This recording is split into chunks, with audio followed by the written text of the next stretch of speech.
Para los que repetís, pues muchas gracias por venir. Sabemos que hoy era un día complicado con la lluvia. Bueno, a cualquiera le cuesta, ¿no? A mí incluso me ha costado, a mí me gusta salir los jueves a comer fuera y hoy he cogido a una compañera y le he dicho, mira, vamos aquí al de al lado, no nos alejamos mucho, que la lluvia para un montón. Para los que no lo conocíais, nosotros queremos hacer un evento al mes para acercaros las empresas a vosotros, ¿no? O sea, para que podáis tener esa oportunidad de tener primero un momento de charla, que hoy será mesa redonda, que es muy importante para vosotros para que entendáis, oye, qué es lo que hacen las empresas y cómo os lo pueden trasladar, ¿no? O sea, cómo podéis llegar vosotros al día de mañana a estar en uno de estos puestos que ahora os presento, ¿vale? Y luego que tengas espacio después de networking, ¿no? De que tomando una pizza, tomando una Coca-Cola, podáis acercaros en un formato más informal a preguntarles a estas personas qué es lo que han hecho y, ostras, podráis aprovechar también lo que es la escuela, ¿no? Porque para nosotros es muy importante, es muy bonito ver que se llena el ágora y que viene todo el mundo bueno, a participar de encuentros que tenemos aquí.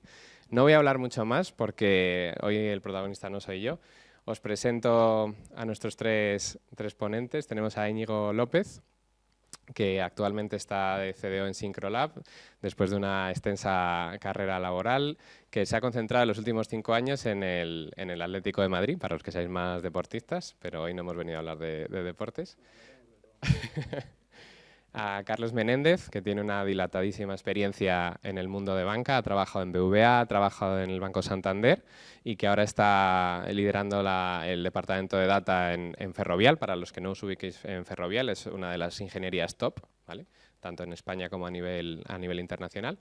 Y a Guillermo González, que pues es el sueño americano en el formato español. Es una persona que entró como becario en una consultoría y ha ido creciendo en Baobab hasta que ha llegado a ser responsable de desarrollo y le han hecho socio de la compañía, ¿no? Como veis, son 3 historias muy interesantes para contar. Desde luego no las tengo que contar yo, así que os voy a dar el paso ahora. Si queréis contar un poquito más en profundidad de vuestra experiencia, y comenzamos. Muchas gracias. Bueno, pues nada, muchas gracias, Sergio, y muchas gracias a todos por estar aquí, porque como decía Sergio, no es una tarde muy apacible, ¿no?, para estar por aquí. Entonces, bueno, si queréis empiezo yo, os cuento un poco mi experiencia, mi trayectoria y luego os doy paso, ¿no? Me llamo Íñigo López, actualmente soy el CDO de Syncrolab. Syncrolab es una empresa que se dedica a hacer aplicaciones móviles para tratar trastornos neurológicos. Estamos muy enfocados en trastornos neurológicos de niños con TDAH, pero la idea es a futuro poder tratar cualquier trastorno neurológico. Yo soy matemático, estudié en la Universidad de Zaragoza, por allá por el 2006 acabé, o sea que quedé bastante lejos.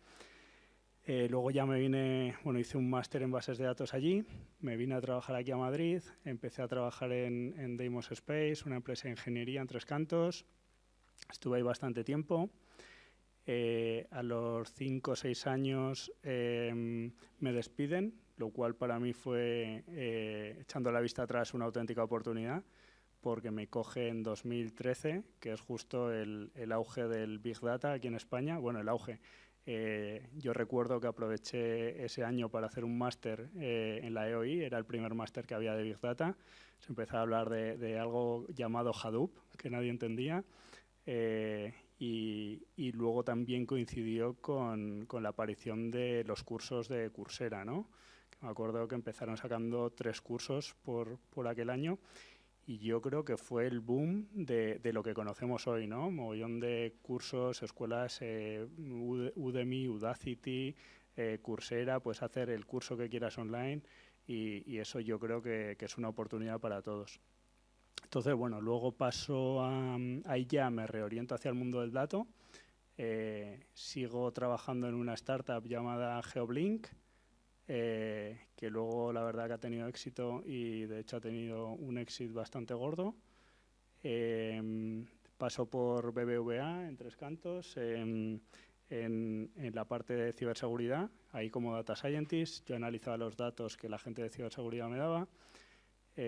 Siempre todos los trabajos que os estoy diciendo muy vinculados al mundo del dato, incluso antes de empezar con la parte de Big Data, los proyectos que hacíamos en Deimos eran con herramientas de aquel entonces, ¿no? SQL tradicional, Java y bases de datos relacionales, ¿no? Pero también analizando datos. Luego, bueno, por el camino voy haciendo distintos másters, algunos más técnicos, luego algunos otros más orientados a negocio, conforme voy evolucionando en mi carrera, como el MIP de ISDI, o recientemente uno en el IE de Gobierno y Estrategia de Datos. Paso por BBVA, luego por Multiasistencia, que es una empresa de seguros. Luego me voy a Real Estate, en una promotora que se llama Neynor Homes. De ahí me ficha el Atlético de Madrid. Estoy ahí durante 5 años y el año pasado me voy a una startup que es donde estoy ahora. Entonces, bueno, pues luego si queréis profundizamos un poco más, pero esa es mi trayectoria profesional. Wow. Bueno, muchas gracias, Sergio, por la invitación. La verdad es que es un placer estar con vosotros y poder ayudaros en la medida de lo que podamos cada uno de nosotros, ¿no? Bueno, como os ha dicho Sergio antes, yo soy Carlos Menéndez. Realmente entre estos dos bichos yo soy un rara avis y ahora lo vais a entender el porqué. Yo no he estudiado ingeniería, yo he estudiado ADE hace muchos años ya. Mi carrera es más larga que la de Íñigo, aunque menos rica en número de empresas. Pero bueno, soy de ADE. Lo que quiero decir es, bueno, y luego lo comentaremos, ¿no? En la flexibilidad de estos roles y de este tipo de carreras, pues yo creo que es importante remarcarlo. Estuve 7 años en Banco Santander, muy ligado, bueno, primero en auditoría interna, recorriendo medio mundo por ahí cuando se viajaba, ahora ya se hace todo en digital, en remoto, pero antes se viajaba, íbamos con maletas, con papeles de la auditoría del año anterior y era una historia. Y después de esos 7 años ya luego pasé a controles de gestión y di el salto a BBVA, en el que no sé si hemos coincidido porque he estado de 2007 a 2022. O sea que hemos coincidido. Ya hablaremos luego de posibles conocidos. En BBVA estuve de controles de gestión 4 o 5 años. Después, cuando el Banco Central Europeo se convirtió en supervisor único de la banca, me metí al área nueva de coordinación con los supervisores, mucha parte de reporting, coordinación de reporting. Entonces, toda mi carrera, y ahí viene un poco la magia, estaba, aunque no estaba en disciplinas técnicas, pero estaba pegada al dato. Y eso ha sido así siempre. Y creo que eso me ayudaba a tener la sensibilidad de la importancia de los datos y de cómo puedes conseguir cosas en las áreas de negocio o las áreas corporativas con la información, ¿no? Y con una buena información. Con una tecnología infinitamente peor que la que tenemos ahora, hojas de Excel. Yo creo que yo he llegado a ver el Lotus 1, 2, 3, que vosotros eso lo estudiaréis en la historia antigua, en la prehistoria.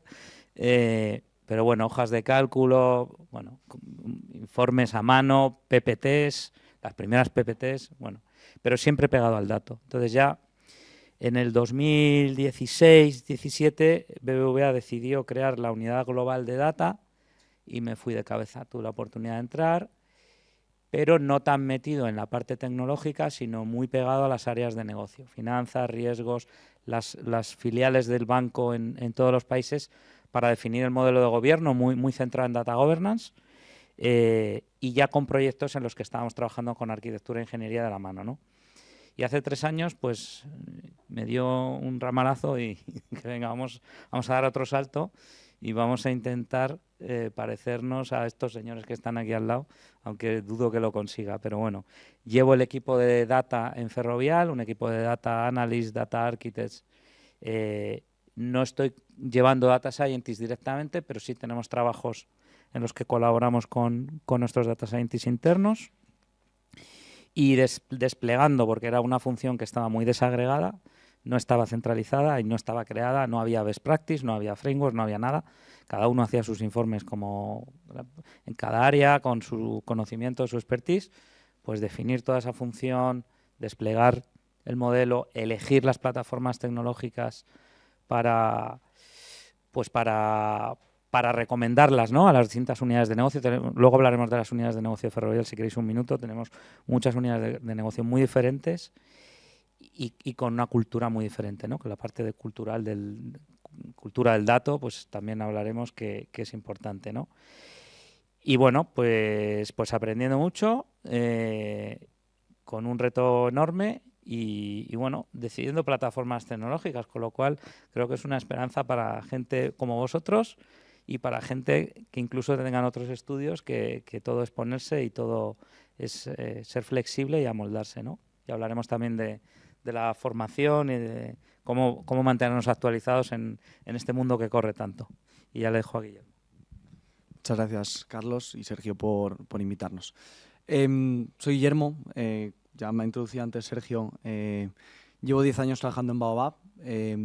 Como bien ha mencionado, yo entré sin ni siquiera haber acabado la carrera. Yo soy ingeniero industrial y pues bueno, he tenido estos 10 años. Baobab es una empresa, bueno, era una empresa pequeñita. Cuando yo entré tenía 2 personas contratadas. Yo era becario y a día de hoy, pues bueno, he llegado a ser socio de la compañía, somos casi 40 empleados, con lo cual, pues bueno, es también un camino muy interesante en el que vosotros también puede que os encontréis, de acabar entrando en una empresa pequeña y convertiros en lo que yo siento que me he tenido que convertir por necesidad, que es a veces un poco esa navaja suiza, el ser capaz de adaptarte, de poder resolver diferentes problemas y en nuestro caso, que además siendo una empresa de consultoría nos enfrentamos a problemas muy diversos de todo tipo de clientes, desde el sector de la logística, la farmacia, el sector farma, sector salud o incluso el sector más puramente industrial o el energético. Y una de las cosas, y yo creo que así podemos hilar con quizás uno de los primeros puntos que queríamos tratar, al menos desde mi experiencia, esa parte de la consultoría, y es una de las cuestiones de dónde podéis encajar y el impacto del dato en la industria.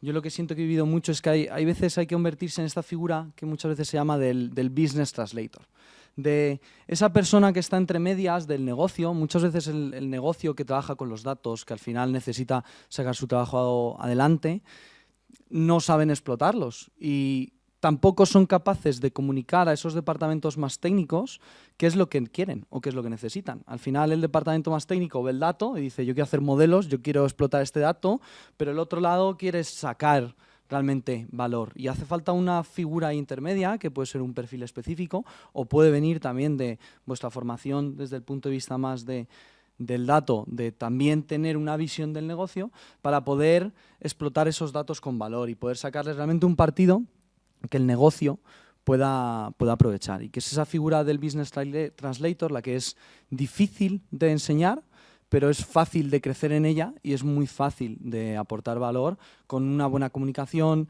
y muchas veces también sabiendo que aunque hayamos estudiado, oye, podéis ser los mejores haciendo redes neuronales y plantearos hacer un doctorado y ampliar esa pequeña uñita que va a ser la línea de investigación de las redes neuronales, pero a veces el negocio simplemente necesita una regresión lineal o necesita algo muy sencillito, porque lo que necesitan es pasar de una hoja de cálculo, como hemos mencionado, de un Excel, por desgracia, demasiados Excels en el mundo, a algo que sí que les dé un poco más de información. Y el valor está ahí, en saber identificar esas situaciones, de que podemos querer ser lo más innovadores y tener grandes ideas, pero a veces con un esfuerzo mucho más pequeñito, pero sabiendo escuchar al negocio, sabiendo traducir sus necesidades, podemos aportar mucho valor de una forma muy, muy sencillita. Bueno, yo le dejo a Íñigo ahora por si quiere comentar algo. Solo añadir que ese rol también existe en los clientes, en las empresas. O sea, ese rol de saber traducir las necesidades de los negocios a una solución tecnológica también lo tenemos en los clientes, con lo cual es buen punto el que ha sacado Guillermo, porque si sois capaces de tener esa visión que va más allá de los modelos o de las herramientas, sino de entender a los negocios y a las áreas que necesitan el servicio, pues vais a tener mucho más éxito, ¿no? Que es lo que muchas veces pasa en los equipos técnicos, que no somos capaces de explicar bien porque no somos capaces de entender bien lo que necesitan. Entonces vamos con nuestro paquete tecnológico, nuestro cloud, nuestra herramienta de gobierno del dato o de explotación o de visualización o de lo que queráis, pero no somos capaces de entender bien lo que necesitan y muchas veces es más simple, como decía Guillermo. No sé si quieres comentar tú algo. Sí, bueno, al final esto da para un melón muy grande, ¿eh? O sea, porque aquí se abren muchas cosas, pero bueno, respecto a eso yo lo que quiero decir es que hoy en día quizás no es como hace 10 años, ¿no? Que hace 10 años era la figura del data scientist, todo el mundo la idolatraba pero eso sí, tenías que saber hacer de todo, ¿no? Tenías que saber analizar los datos, limpiarlos, tenías que hacer modelos, tenías que saber SQL, Python, y yo creo que hoy en día se está especializando mucho más, ¿no? Ahora ya todos los equipos ya no tienen 3 data scientists, ya tienen un data analyst que los limpia, un data scientist que hace los modelos, alguien de negocio, que es muy importante la parte que estáis comentando, de Data Translator, que te unifica entre negocio y tecnología, ¿no? Porque a veces los tecnólogos somos un poco frikis y es difícil llegar a nosotros, ¿no? Entonces, bueno, decía que aquí se abre un melón porque, claro, estamos diciendo, no, es que ahora te especializas y tienes un equipo de 20 personas, pero claro, hay que diferenciar entre empresas pequeñas. Yo ahora estoy en una startup, somos 15, y bueno, aquí estamos bastante bien representados porque Carlos, por ejemplo, está en una multinacional, ¿no? Guillermo está en una empresa de consultoría, yo estoy en una startup y he pasado también por Atlético de Madrid, que yo lo considero una pyme. Entonces, o sea, una pyme porque dentro de lo que cabe ni tiene la facturación de grandísimas empresas, ¿no? ni sus empleados. Entonces, claro, el perfil de Carlos, por ejemplo, en una multinacional como CDO, yo entiendo que es más estratégico totalmente, y a lo mejor cuando te bajas a una pyme, a una startup, vale, sí, eres CDO, pero tienes un perfil menos estratégico y más táctico, ¿no? Porque te toca hacer de todo. Y a lo mejor en una consultoría pues puedes especializar más por grupos de trabajo. Entonces, por eso digo que da para hablar mucho, porque desde luego cada día se está especializando más, hay distintos puestos de trabajo, no tienes que saber de todo,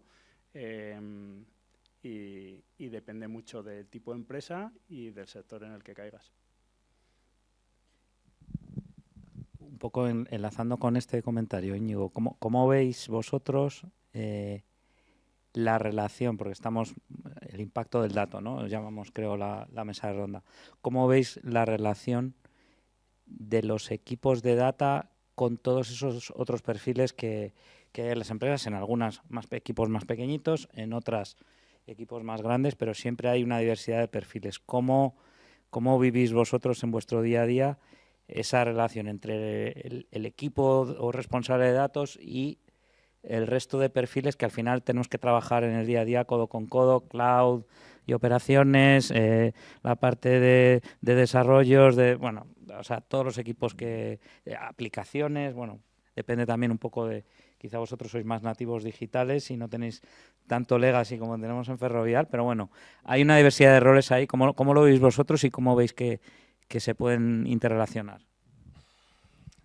Es complicada la respuesta, al menos desde el punto de vista de consultoría, porque yo vengo también de un punto donde la gran mayoría de las veces yo entro desde el lado del negocio. Entonces, mi aliado es el negocio y al final el negocio es el propietario del dato, pero no es el que lo gestiona, no es el que tiene al final la propiedad. O sea, es suyo, él lo origina, él lo quiere explotar, pero hay alguien por ahí que no conocen tanto en muchas ocasiones, con la que no tienen tanta relación, que dice, no, pero es que este dato ahora mismo no lo puedes usar porque está en la capa bronce y necesitamos aún pasarlo a la capa plata o a la capa oro en estos nuevos frameworks que se montan de gobernanza de datos para que tú puedas explotarlo, para que pueda venir alguien y a lo mejor darte soluciones sobre ello. Entonces es complicado. Creo que hay muchas organizaciones donde hay demasiada fricción entre estos departamentos, principalmente porque hay muchas que están llegando tarde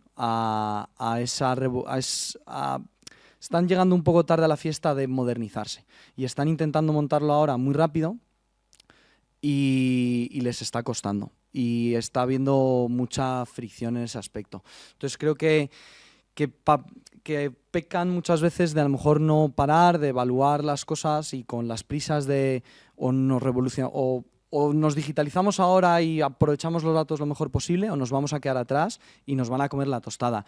Y realmente eso tampoco es el objetivo. Al final se pueden hacer las cosas bien con pausa y realmente si te está pasando a ti, le está pasando también a tus competidores. Con lo cual, a veces es mejor tener un poco más de cordura y de buscar esa relación entre departamentos, de ponerlo como un plan estratégico real, que intentar llegar con prisas pero llegar mal.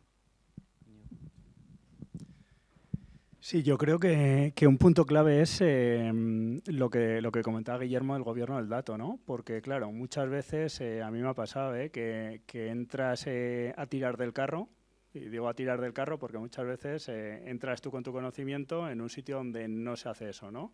Y tratas de imponer, entre comillas, cómo hacer las cosas. Es distinto que entrar en una empresa súper tecnológica que lo que te toca es surfear la ola porque, oye, aquí ya tiran, ¿no? Y tengo que ponerme a su altura. Cuando llegas a tirar del carro tienes que hacer mucha labor divulgativa, ¿no? Hacerte amigo de ellos, porque si vas a imponer, lo primero que van a hacer es ponerse contra ti. ¿Qué suele ocurrir en las empresas? Que cada departamento trabaja lo suyo y tiene sus hilos de datos, ¿no? Los datos en el cajón, esto lo hago yo. ¿Qué ocurre con eso? Que muchas veces llegas a un comité, ¿no? Y te empiezan a sacar, oye, los datos de ventas, oye, pues son distintos los que me presentan marketing que los que me presenta ventas, que los que me presenta otro negocio, ¿no? Entonces, ¿para eso qué hay que hacer? Para eso hay que unificar, hay que tener un gobierno del dato, todo centralizado, y que sea un único departamento, el departamento del dato, el que gestione todo eso, el que sea capaz de hacer esos pipelines de datos de todos los departamentos, pero todo centralizado. Y luego acordar con los responsables de cada departamento el cómo se gestiona. Y eso, bueno, yo entiendo que ahí hay mucha labor que tiene que ver más con soft skills, ¿no? de negociación que con otra cosa. Porque tecnológicamente al final todo se saca. Pero limar asperezas y lidiar con la gente, eso es más complicado. Y yo, aunque podéis pensar que en una empresa más grande hay más recursos, más equipos, pero el problema que están comentando mis compañeros es el mismo. Somos personas, bien seamos 200, 25, 15, como decía Íñigo, o 20.000, da igual, somos personas, entonces funcionamos igual. Esos problemas que comentan ellos pasan en todas las empresas, yo me las he encontrado en todas las empresas grandes en las que he estado, y quizá la diferencia en las empresas grandes es que ponen foco en tener todos esos equipos o esas skills que a lo mejor en empresas más pequeñas pues es una persona, ¿no?, que tiene esas skills y se va compaginando con sus compañeros, pues en las empresas más grandes son equipos de más personas. Eso a veces soluciona y a veces entorpece más, ¿no? Porque mucha gente opinando y mucha gente trabajando es difícil de coordinar. Nosotros tenemos departamento de cloud que lleva toda la operación, tenemos departamento de tecnología, tenemos departamento de, como comentaba Íñigo, para todo el tema de desarrollos de pipelines, de developer experience, bueno, o sea, de seguridad, o sea, entonces poner toda esa maquinaria. El problema o el reto que tenemos los equipos de datos es que al final todo pasa por datos. Entonces, ellos cada uno van haciendo su trabajo y tú tienes que tenerla. Oye, el negocio necesita esto, para eso se necesita una información. La información está en aquel sistema, en ese otro, y tienes que intentar que los equipos en los proyectos sean lo más multidisciplinares posibles, ¿no? Que yo creo que esa es la clave del éxito en la parte de datos. Buscar equipos para los proyectos que sean de distintas disciplinas, porque ni tú solo con el gobierno del dato o con la Data Analytics vas a conseguir éxito, ni tampoco el de Cloud va a conseguir éxito por sí solo, o el de sistemas, que es el que tiene la información y dice esto es mío, mi tesoro, ¿no? Como Gollum, pues no vale, no, individualmente no vale, ¿no? Yo creo que lo de Gollum ya lo ven antiguo ya. Un poco has hablado ya de cambios, Íñigo, en la industria, ¿no? Hablabas más en los roles y demás. Sergio nos ha puesto un challenge aquí de mirar a 10 años vista, nada más y nada menos, en un mundo ya VUCA, ¿no?, que llamamos volátil, extravolátil y más volátil de la volatilidad, ¿no? Y con Donald Trump en Estados Unidos metiendo aranceles a todo el mundo. Entonces, un poco cómo veis en el mundo del dato, ya no digo 10 años, pero cómo veis vosotros la evolución en los roles, en las empresas, en los sectores, ¿cómo lo veis? Es muy amplia la pregunta, ¿eh?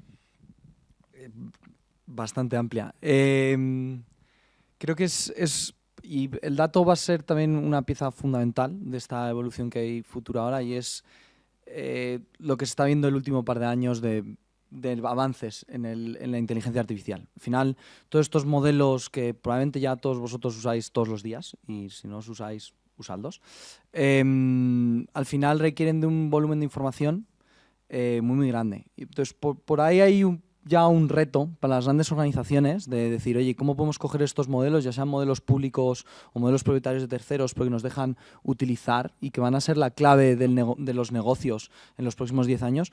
¿Cómo podemos integrarlos con nuestra propia infraestructura de datos? ¿Cómo podemos coger a lo mejor el último modelo que ha sacado Alibaba, el Qwen 2.5, y cómo podemos pasarle toda la información que tenemos de nuestra empresa, por ejemplo, de cómo hacemos todo un proceso determinado, y poder montar un modelo que sirva al asistente virtual a nuestros trabajadores para que sean más eficientes con su trabajo. Pero claro, ¿cómo lo hacemos de forma segura? ¿Dónde están esos datos? ¿Dónde entrenamos ese modelo? ¿Cómo disponibilizamos después ese modelo o ese agente? Entonces, ahí hay un reto muy grande para las organizaciones y que va muy de la mano de los datos y de los modelos de inteligencia artificial. Y el principal efecto va a ser para mí una segunda no, ya no sé si será cuarta o quinta revolución industrial, donde al final va a ocurrir lo mismo que en las anteriores, que es la búsqueda de perfiles cada vez más especializados. Cada vez, al final, esto no ha afectado tanto al mundo de tecnología en los últimos años, pero va a afectar en los próximos, donde ya no va a valer con que sepas programar en Python, ya no va a valer con que sepas montar un modelo de redes neuronales. Ahora vas a tener que tener tu modelo, que va a ser tu asistente, y vas a tener que ser capaz también de trabajar con él y de sacar el máximo partido con él. Y ya sea un modelo generalista para que te ayude a programar o un modelo que tu empresa ha montado con los datos de la empresa para ayudarte a hacer tu trabajo. Entonces, al final nos vamos a convertir casi en androides, donde vamos a tener un asistente virtual propio, un poco a la película Her también, que nos va a ayudar en nuestro día a día, pero que va a ser muy importante nuestra interacción con él, el cómo trabajemos con él, cómo nos especialicemos y cómo hagamos para aprovechar todos los datos que se generan a día de hoy para mejorar esos agentes y que se pueden utilizar de forma segura en las organizaciones. Sí, totalmente de acuerdo. Yo creo que aquí, como dice Carlos, a 10 años vista es inviable, ¿no? Porque tal como avanza todo, a 2 años vista ya se me hace difícil, ¿no? Pero bueno, muy importante la parte de tener tus datos propios, tener tu arquitectura de datos, como decía antes Guillermo, con sus capas, RAW, Silver, Bronce, Golden, para poder explotar. Y a partir de ahí, ¿cómo influye la inteligencia artificial? Pues mira, yo creo que ChatGPT lo bueno que ha traído es que ha democratizado lo que es inteligencia artificial, ¿no? Antes solo éramos 4 frikis que te sabían hacer redes neuronales, transformers, los transformers los usabas para hacer NLP, ¿no? Realmente, todo el trabajo que llevó 5 años, la inteligencia artificial lo ha hecho al traste. O sea, lo ha echado al traste sacando los transformers y democratizando, lo que es lo importante, que cualquiera sin tener ni idea de nada pueda hacer consultas en ChatGPT, en Perplexity, en Cloud o donde sea. Pero ¿qué ocurre? Que para mí todavía hay mucho por hacer, mucha labor didáctica, ¿no? Porque yo creo que tú dentro de una empresa no deberías poder usar ChatGPT abiertamente. Claro, no, es que yo creo que no deberías usarlo porque al final hay muchos datos, son datos de compañías, datos privados. Para mí el futuro es montarte tus propios modelos, Oyama, en local bueno, igual me pongo aquí muy friki, perdonadme, pero montarte tus máquinas, ahora es todo cloud, ¿no? Pero llegará un punto en el que la gente querrá tener sus máquinas on-premise para montarse ahí sus propios modelos de Hugging Face o donde sea y correrlos ahí de manera que tienes lo bueno que te da la inteligencia artificial, pero sin exponer los datos, ¿no? Entonces, yo creo que van a ir por ahí los tiros, pero bueno, ¿a dónde nos llevará la inteligencia artificial dentro de 2 años? Pues yo, si os digo la verdad, ahora mismo no empezaría un máster en inteligencia artificial. Un máster que me digan de 9 meses en inteligencia artificial no lo empezaría, porque al final, dentro de 9 meses, habrá evolucionado todo tanto que ese programa se va a quedar obsoleto en nada. Entonces, yo creo que hay muchos recursos hoy en día y muchas oportunidades para todo el mundo, independientemente de que compitas con alguien que tiene 15 años de experiencia, alguien que empiece ahora tiene una oportunidad abrumadora, porque ahora salen cosas nuevas cada día y si tú te pones, tratas de seguirlo al día y a lo mejor te tomas 6 meses de formación por tu cuenta, incluso, vas a ser un tío hipercompetitivo dentro de un año, hipercompetitivo en este sector. Entonces yo creo que van por ahí los tiros. porque ya os digo que la evolución ahora parece una carrera China-Estados Unidos, ¿no? Y la evolución por la inteligencia artificial va a continuar unos años. Bueno, me la han dejado en la línea de gol para empujar. Hago el símil futbolero por su ascendencia del Atlético de Madrid, aunque yo no soy del Atlético de Madrid, pero ¿cuál es la diferencia entre hoy y hace 10? En vez de ir hacia adelante, ahora voy a ir hacia atrás, y hace unos años. Tradicionalmente, por todo lo que hemos comentado antes, los datos se podían tratar, se sacaban soluciones de negocio, pero había muchas limitaciones en volumetrías, tratamientos de datos, almacenaje, computación. Ahora, con todo lo que ha evolucionado y se ha abaratado el cloud computing, los costes de almacenamiento en cloud, las herramientas de data management, ¿no? de transformación de datos, con todos los lenguajes de programación que tenemos. Y todavía no he hablado de la inteligencia artificial, ¿eh? Ahora hablamos. ¿Cuál es la diferencia? Ahora no hay excusa. O sea, los equipos de tecnología no tenemos justificación para no dar soluciones eficientes, ágiles, potentes a las necesidades de negocio. No podemos, o sea, no nos podemos negar. Ese es el gran cambio. ¿Qué viene con ¿qué viene? ¿Qué podemos visualizar con la inteligencia artificial? Pues yo lo que os diría es, no dejéis de estudiar las carreras técnicas, por favor, porque hay que seguir. Primero, porque la inteligencia artificial tiene todavía mucho recorrido para hacerla bien. Segundo, porque ¿quién mejor que un data engineer o un data scientist o un data architect o solution architect o cualquiera de los roles técnicos que podamos imaginar, que sepa usar o que pueda dar recomendaciones para que la inteligencia artificial sea mejor? Yo lo que os diría es, tenéis una gran responsabilidad en hacer que la inteligencia artificial, con todo este ruido que está generando ahora, miedos, incertidumbres, ¿para qué se va a usar? ¿Para qué no? ¿Va a ser ética? ¿No va a ser ética? Seguid estudiando y aportad, porque tenéis una responsabilidad importante. Nosotros, pues, vamos a ser los que estamos empezando a verlo, ¿no? El iceberg, la puntita, pero vosotros lo vais a ver en pleno desarrollo y en pleno aprovechamiento, ¿no? El tema de la inteligencia artificial. Sergio, nos quieren hacer una pregunta. No sé si las dejamos un poquito para luego o damos. Si es cortita, venga. ¿Le pasa el micrófono?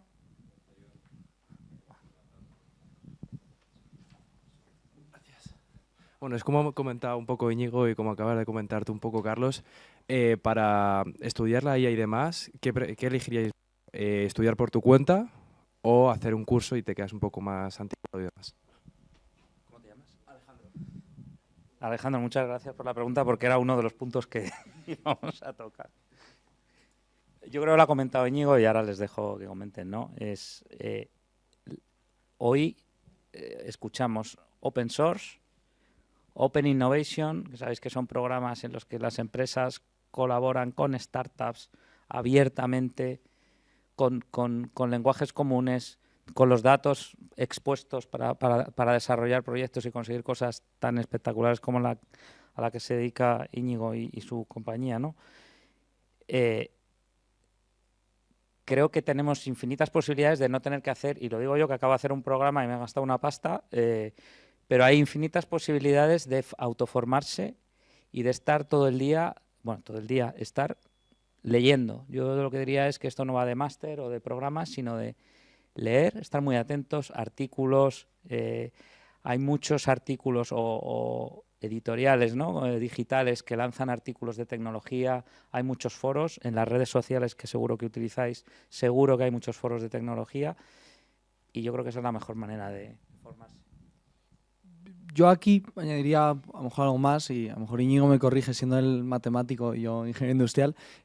Yo sí que diría que a lo mejor una formación un pelín más estricta en la base de estos modelos. Es decir, si todo sigue evolucionando por donde tiene pinta que está evolucionando, el que te formes no tanto en a lo mejor saber montar redes neuronales, sino en saber cómo funciona una red neuronal, es decir, cuál es la matemática por detrás, cuál es al final el álgebra, que es un poco más árido, pero eso que vas a aprender te va a servir para los modelos que se usen ahora, los que se usen dentro de 5 años, a lo mejor los que se usen dentro de 10. A lo mejor de repente hay un cambio de paradigma y se descubre una nueva arquitectura de modelos que sea mucho más eficiente y no te va a servir.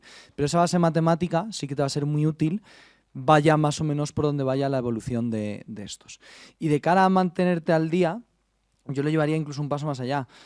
Apoyaros de estas inteligencias artificiales para aprender. Yo lo hago prácticamente todos los días. No hay nada más cómodo que coger ChatGPT, Claude, de Anthropic, cualquiera de estos modelos, sobre todo los que ya tienen acceso a Internet, y decirle, vale, quiero aprender sobre este tema. Quiero que primero me propongas un poco cómo deberían ser los 3-4 puntos principales que debería aprender y luego yo te voy a ir haciendo preguntas poco a poco para que me vayas explicando cosas. Y tienen una capacidad de explicar las cosas y además pidiéndole que te haga analogías, que te simplifique, que te entre en más detalle en cualquier punto, que te dé una visión más global. Son tan cómodos para poder interactuar y poder decir, quiero aprender sobre un tema, ir dando vueltas y vueltas y vueltas y ganando en profundidad y mantenerte al día a día, que son las propias cosas sobre las que quieres aprender las que te van a ayudar a aprender sobre ellas. Y me parece que también tiene un punto casi hasta poético el asunto. Sí, ahí totalmente de acuerdo. Yo por un lado te diría, y por eso decía antes lo de formación, que hoy en día hay mucha, ¿no? Tú te puedes ir a Estados Unidos y hacerte un MBA en Chicago y te va a costar $150.000. Pero seguramente en Coursera te puedes organizar un programa muy parecido y a lo mejor te cuesta 1.000 euros. Ahora hay que tener la fuerza de voluntad de hacerlo. Ventajas de hacer el MBA, hombre, pues que no es solo conocimiento, que es también networking, ¿no? Y el networking que te da un MBA de esos, pues flipas ya para toda la vida. Pero si lo que quieres es el conocimiento puede ser muy parecido a un coste muy, muy reducido. Y luego también un poco lo que decía Guillermo, ¿no? ¿Quieres formarte en IA? Pues tienes dos opciones. Hoy en día, o hace un año me suena que decían la nueva profesión del futuro, ¿no? Prompt Engineer. Aprende a hacer un prompt y con eso lo tienes todo. Vale, pues a lo mejor puede ser verdad, pero yo estoy también con Guillermo, igual por nuestro perfil más técnico, más matemático, ¿no? Que oye, yo tampoco necesito saber cómo se hace XGBoost, ¿no? Un modelo XGBoost, si hay una librería XGBoost que ya lo tiene y te lo hace. Pero oye, sabiendo lo que hace y cómo lo hace, a lo mejor puedes mejorarle esos hiperparámetros. O por reducirlo más, sumar. Pues sí, yo de pequeño aprendí a sumar, pero ahora tengo una calculadora que me lo hace. Y rara vez me pongo a hacer ahí una suma, ¿no? Pero bueno, sabes cómo se hace y por qué, y cuando surge un fallo, surge un error, puedes entrar ahí, ¿no? Entonces yo soy partidario de aprender las bases y creo que hoy en día, si quieres ir a inteligencia artificial, hay cursos muy buenos. Os he comentado este de Coursera, de Andrew Ng, de Machine Learning, que ese yo creo que es la base, ese es un must. Y luego su propia empresa que ha montado, Deep Learning AI, saca cursos muy buenos y ahora saca microcursos de horas que te permiten estar al día. Estar al día en los nuevos modelos, la parte de contexto, o sea, cualquiera. Entonces, puedes estar al día con cursos online. Pero evidentemente, si haces uno, coges esa formación teórica y te vas a un presencial, pues ganas la parte de networking o muchas otras cosas, ¿no? Sí, yo por rematar lo que diría es, hagáis la formación que hagáis, no os quedéis en el modelo, o sea, que entendáis para qué. Porque podéis conocer un LLM de puta madre, pero si no sabéis a qué puede dar solución o a qué negocio, ese es el plus, ¿no? Lo que decía yo antes de ser capaces de empatizar con las áreas que necesitan las soluciones, ¿no? Podemos saber mucho, pero si no transmitimos... Guillermo. Justo aquí, por terminar y por dar un ejemplo, en Baobab a veces cuando vamos a contratar a gente nueva les mandamos una pequeña prueba, simplemente, oye, para un científico de datos, un dataset de prueba, monta un modelo, es este objetivo, es un modelo muy clásico, es detección de fraude, que simplemente en base a unos parámetros, dime la probabilidad de que una persona vaya a pagar su crédito o no lo vaya a pagar. Y el otro día nos llegó la respuesta a estas pruebas de un candidato que era una prueba que normalmente te pueden ser 20 líneas de código resolverlo, porque es cargar los datos, poner un random forest y ya tienes un 90% de accuracy y con eso más o menos lo has resuelto. Nos llegó unas pruebas que eran 2.000 líneas de código. Era un notebook de 2.000 líneas de código. Claramente hecho por una inteligencia artificial. Clarísimamente, con un comentario que dice, aquí cambia la ruta a tu fichero, ¿vale? Entonces, muy evidente que lo había hecho el candidato con la inteligencia artificial. Entonces, nos planteamos, le entrevistamos, no entrevistamos, pasamos adelante y dijimos, bueno, como esto es algo a lo que nos vamos a enfrentar cada vez más, vamos a entrevistarle porque probablemente este filtro de la prueba ya no nos vale y vamos a tener que hacer ya el filtro presencial siempre. Pues este chico que lo hizo, ante las preguntas bastante inquisitivas de mi compañero de ¿y por qué este tipo de test? Pues este tipo de test es para comprobar si los datos se relacionan de esta forma y no sé qué. ¿Y por qué este ajuste aquí? Entonces, él admitió que sí, que él había usado Google Colab, que Google Colab tiene Gemini integrado, que le tiraba todo el código, pero que él lo había dirigido y que él entendía a la perfección la base de todo lo que estaba haciendo Gemini. Simplemente él no se había esforzado en tirar las 2.000 líneas de código, pero sinceramente eso no es un problema. Él entiende lo que está haciendo. Él tiene la base para dejarse guiar por algo que hace que su trabajo sea más eficiente y que pueda entregar unas pruebas de 2.000 líneas de código, muchísimo más de lo que pedimos, en un tiempo muy, muy pequeño, pero él es capaz de defender ese trabajo. Entonces, eso también es muy importante, esa formación base. No sirve de nada que la IA te diga, no, usa un random forest, si no sabes lo que hace el random forest, si no sabes que si le pones demasiada profundidad, la probabilidad de que tengas un overfitting es muy alto. Es decir, son detalles muy técnicos, no hace falta que entre ahora, si alguno tiene curiosidad hablamos luego, pero es esa base la que, aunque luego hagas tú el trabajo o lo hagas con apoyo de una inteligencia artificial, va a ayudarte a poder ser mejor en tu carrera profesional. Y dando un pequeñito salto, ¿no? para ellos, para pensar en hacia dónde me voy a poder dirigir, ¿no? Cuando acabéis vuestros estudios. O sea, comentemos un poco dónde veis los sectores de la industria donde la parte de data ya está sacando muchos resultados, insights potentes y soluciones para la vida real de las empresas muy interesantes, y cuáles creéis que pueden ser en el futuro también las que vayan enganchando, ¿no? Con la parte de data data e inteligencia artificial. IoT, que no hemos hablado de IoT. Sí, pues a ver, yo creo que datos todo el mundo va a necesitar. En cualquier empresa, en cualquier departamento vas a necesitar saber datos. Seguramente hay empresas o sectores que están muy evolucionados respecto al manejo de datos o al manejo de modelos. De hecho, en banca o en trading, por ejemplo, en finanzas, pues llevan haciendo modelos desde el siglo pasado, ¿no? Seguro. Y sin embargo, en un sector como Pharma o sectores más regulados, ¿no? Yo entiendo que es muy difícil meter modelos y permitir que estos modelos tomen decisiones, ¿no? Es más difícil, sobre todo por regulación.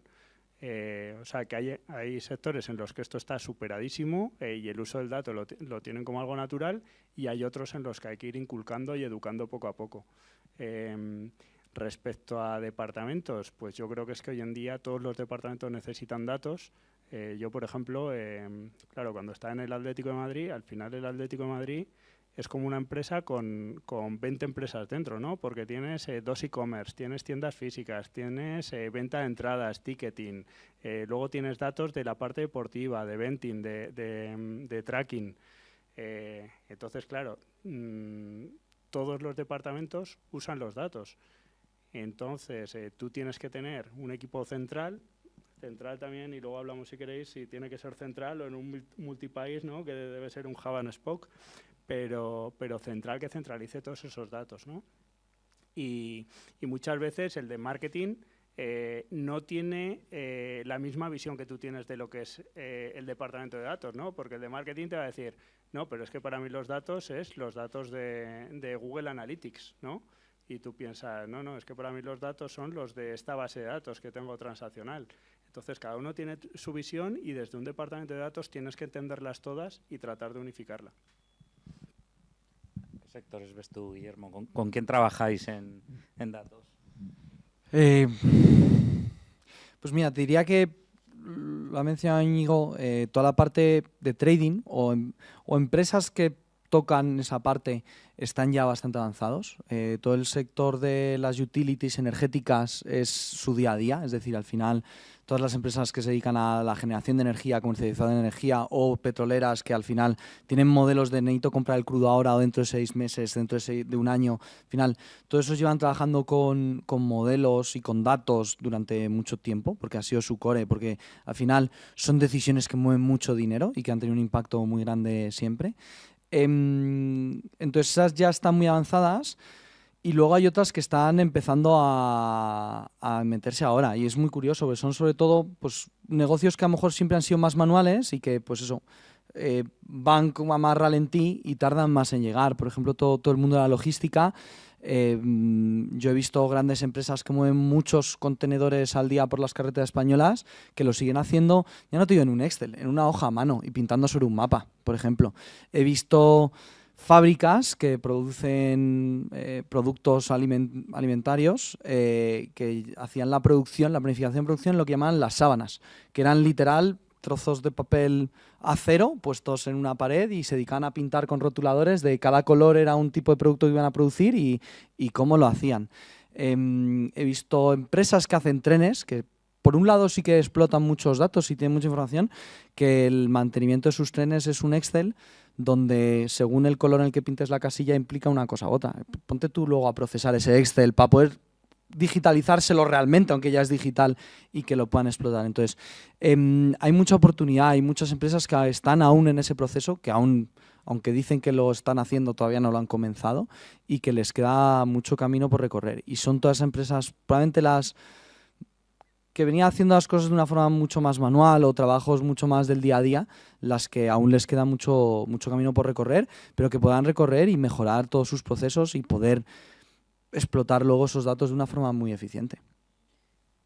Yo si queréis en empresas así grandotas, ¿no? Corporaciones, el dato ahora está siendo ya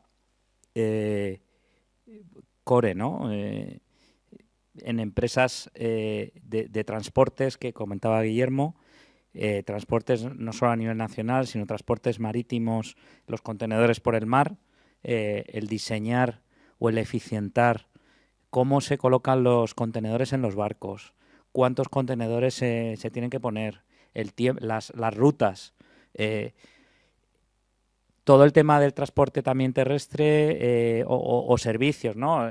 Todos los globos, o sea, todas estas empresas de delivery, ¿no? que hay ahora, el dato y la inteligencia artificial es el core y el cloud, ¿no? Y la computación en cloud. Porque al final les eficientan y les abaratan los costes en toda la cadena de valor de su negocio, ¿no? Farma y salud. Todo lo que estáis escuchando de prevención del cáncer o de enfermedades o tal. Por ejemplo, el año pasado estuve en un evento de Microsoft, creo que fue, y estuvo no sé, era la viceconsejera de Sanidad de la Comunidad de Madrid y contaba lo que están haciendo ya con inteligencia artificial y cómo los médicos están empezando a utilizar para poder tratar los casos que tienen de prevención o de diagnóstico con una certeza y una agilidad increíble, ¿no?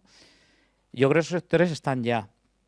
Y luego hay otros muchos que van a ir llegando que están más relacionados con empresas que quizá son más pequeñas, tienen menos presupuesto, pero que la inteligencia artificial y los modelos los van a tener más a su disposición y no van a necesitar grandes recursos de desarrollos, de data scientists, sino contratar en mercado soluciones que hay y utilizarlas o no contratarlas, ¿no? Porque hay muchas soluciones que son prácticamente gratuitas y que se pueden aprovechar, ¿no? Entonces yo ahí os animaría que tenéis un mundo por delante para trabajar. Sí, que por complementar simplemente decirte que justo de lo que estamos hablando ahora, de que para cada sector de qué valen los datos, pues un poco lo que habéis hablado, hay empresas más pymes donde tú usas el dato para optimizar tus procesos, ¿no?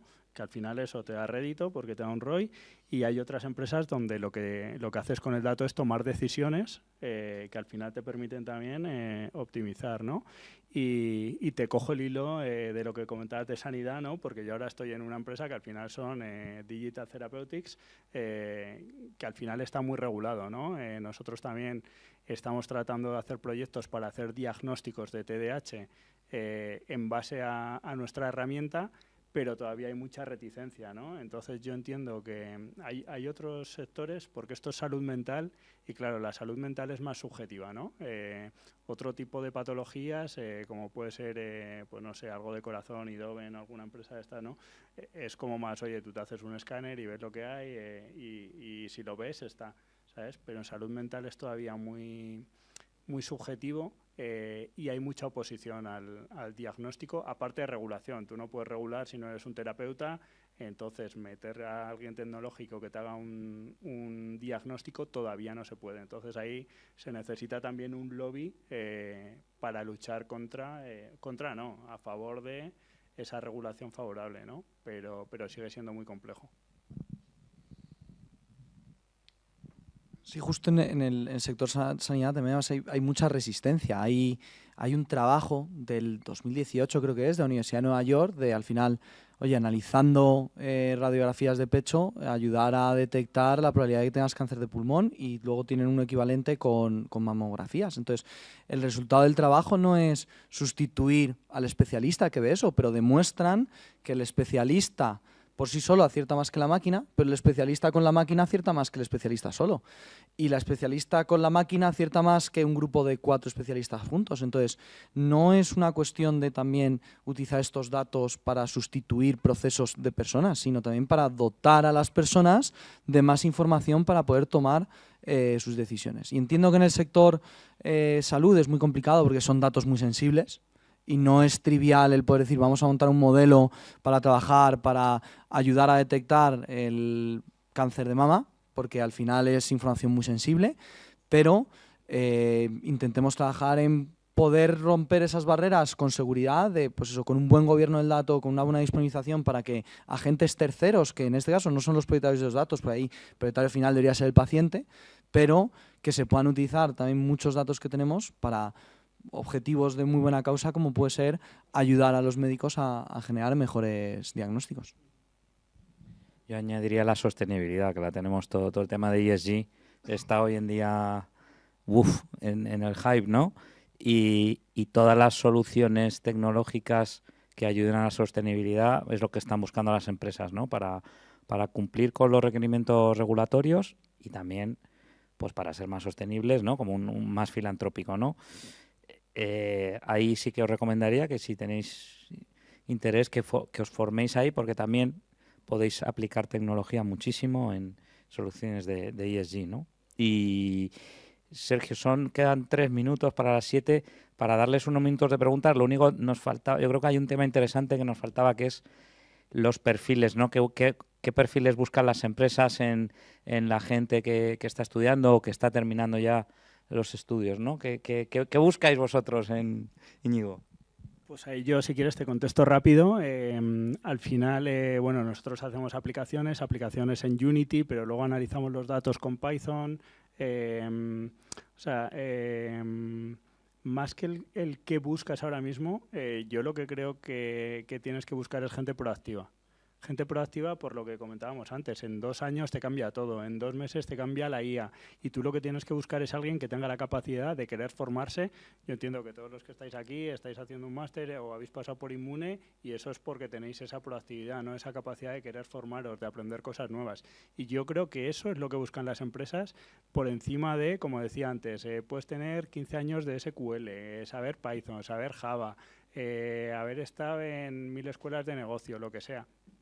Pero hoy en día te va a cambiar el paradigma, con lo cual tienes que estar todo el día estudiando, porque si yo dejase de estudiar hoy, dentro de 2 años no me contrata nadie, lo tengo clarísimo. Entonces, más allá de lo que buscas, tiene que ser soft skills, gente con capacidad de aprendizaje y con proactividad. Realmente poco añadir sobre eso. Ya he contado la anécdota antes, que se usen herramientas para facilitar el trabajo. es lo normal. Yo añadiría también, trabajando con datos dentro de esa parte de soft skills, a lo mejor no tanto de soft skills, pero esa parte de también tener ganas de enfrentarse a retos, de resolver problemas. Al final muchas veces delante de esos datos es un puzzle que hay que descifrar, de ver qué vamos a intentar sacar de aquí, es decir, qué es lo que estamos buscando, ¿no? Y hay que tener ganas un poco a veces de enfrentarse a esos retos, esos problemas, que en muchos casos no están muy bien definidos por el interlocutor que te los plantea, pero creo que eso también, esa disposición a enfrentarse a nuevos retos, a nuevos puzzles, es también muy, muy positivo y es lo que se busca en muchos sitios. Yo solo añadiría una cosa, creo que la parte de skills la han comentado muy bien tanto Guillermo como Íñigo. Yo lo que diría es que yo buscaría gente que pudiera adaptarse a trabajar con todo tipo de personas. Porque esto va mucho de empatía y lo hablábamos antes, temas de politics, temas de proyectos, a ver quién gana, a ver quién no gana, a ver si yo presento una solución mejor que tú. El negocio está en el otro lado pidiendo... Hay generaciones, yo ya empiezo a ser un poquito mayor, en el equipo tengo gente más mayor que yo y mucho más joven que yo, y yo lo que diría es que no vayáis con clichés. Hay gente muy mayor, maravillosa, que trabaja de forma maravillosa y que puede tener otros prismas de ver la vida, pero que trabajan muy bien y que son maravillosos. Y hay gente joven, intermedios, y yo ya no me considero ni intermedio ni joven, tampoco mayor, pero estoy ahí. Hay gente joven maravillosa, yo sobre todo en consultoría, ¿no? Trabajo con gente muy jovencita y hay gente maravillosa. Entonces, que no vayáis con clichés, que no vayáis con... que defendáis vuestras ideas, lógicamente, vuestra manera de ver las cosas, el mundo, pero que seáis capaces de empatizar con otro tipo de personas, porque al final o trabajamos todos juntos o no funciona, ¿no? Y eso es un poco lo que añadiría. ¿Queréis añadir alguna cosa? Yo simplemente que totalmente de acuerdo en lo que has dicho. Los equipos, para que sean equipos de alto rendimiento, tienen que ser equipos diversos, tanto en edad como en género, como en distintos países, lo que quieras. Porque si no, al final solo tienes el equipo, solo tiene una visión, como cojas todos chicos de 20 a 30 y que vengan todos de esta universidad y hayan estudiado lo mismo. Estás perdido, porque al final todos tienen la misma forma de ver las cosas y ante problemas distintos no van a saber reaccionar. Entonces, cuanto más diverso sea tu equipo, si tienes que montar equipos, mejor. Les damos un rato de preguntas, ¿no? Paso el micrófono a Sergio, por si. Una pregunta, me inicio yo. Venga. Aquí tenemos alumnos de diversos también, de diversas tecnologías, ¿no? Hay alumnos de data, ¿no? Y hay muchos desarrolladores. Entonces, aparte de otras metodologías, ¿cómo se relacionan vuestros departamentos con otras partes de la empresa? Para Guille es un poco más complicada esta parte, pero creo que es muy importante para ellos conocer también cuál es la interrelación, por ejemplo, de desarrolladores con la parte más de data, o desde el mundo de consultoría. ¿Cómo veis ese árbol de posiciones? Yo en este caso ahora mismo te lo explico fácil porque somos un equipo pequeño. Hay un equipo técnico que desarrolla en Unity, otro equipo que desarrolla en React para hacer la plataforma y todo eso al final está vinculado con las bases de datos y de ahí sacamos los datos, tenemos un data lake, pero al final podemos decir que somos 6 personas y somos todos un equipo. Datos, desarrolladores, y yo creo que es bueno que todo el mundo sepa de todo. O sea, que tienes que especializarte en algo, pero saber de todo lo que se hace en la empresa, ¿no? Entonces yo te contesto rápido que en este caso, también porque somos una empresa pequeña, ahora nos contará Carlos, pero en este caso para mí es muy fácil. Para mí también es un poco parecido. Yo creo que son perfiles que tienen que estar también integrados. Hemos hablado de equipos diversos. Creo que al final, muchas veces, aunque tengamos un modelo, al final, al usuario final de negocio hay que darle algo más que solo el modelo o solo el resultado del modelo. Entonces, a veces, en muchas ocasiones tiene hasta casi más valor el interfaz que le pongamos delante para que él le ayude a interpretar lo que le está devolviendo el modelo que el propio valor de la respuesta del modelo, porque le ayuda a ver la información de otra forma, le ayuda a poder tomar decisiones de otra forma. Entonces, también hay mucho valor en todo eso que va a acompañar a los modelos, a presentar los datos, a disponibilizar al final ese dato, esa información que generamos al usuario final, con lo cual creo que son perfiles también los de desarrollo de software más puro muy importantes y que no hay que dejar de lado en todo este proceso, desde tener el dato hasta poder extraer un valor de este. Pues yo quería evitar esta pregunta, pero Sergio me la ha hecho al final. No, es complicado. En una empresa grande es complicado. O sea, nosotros, en mi equipo de datos, tengo perfiles de data analysts, de data engineers y de data architects.